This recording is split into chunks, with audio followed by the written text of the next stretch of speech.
Guys, yun oh. Dito yan sa Saudi Arabia. Pagkatapos nilang bungkalin yan, automatic yan, may sumusunod na kaagad, no? Truck na yan. Hindi nila pinapatambak yan. Oh. Diba?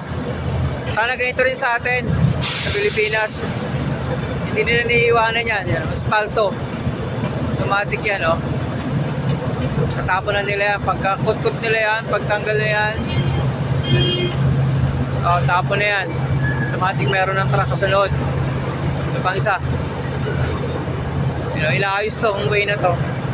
Aspalto.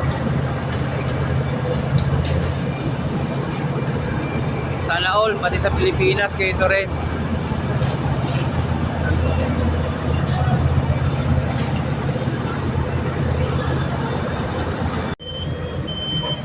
Guys, nag-espalto na sila. O kahapon nag-clearing pa lang sila kahapon. Natatanggal sila ng asphalt. Ngayon, ito na. Oh. Nilalatagan na nila to. Nilalagyan nila ng asphalt. Ito na. Oh, tapos piso na lang yan. Oh.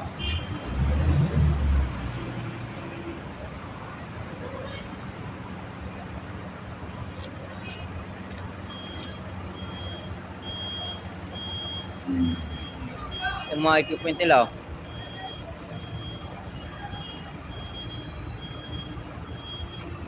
Kapit tayo ng konti.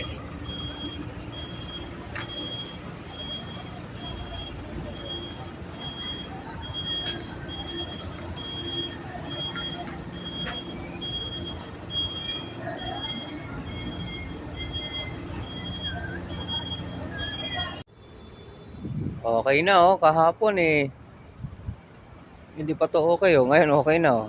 Morning mga paps. Ayun, oh. Oh, ba? Hindi nila iniwan hanggang di tapos. Kaya ang dapat sa atin. Sa Pilipinas, oh. Asphalt yan. Asphalt yan, oh. Oh. Finish ka lang sila dito. 3 araw lang nila tinira to.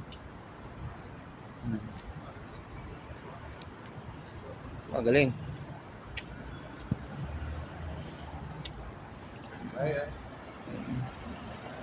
Lang mga paps, update. Dito tayo.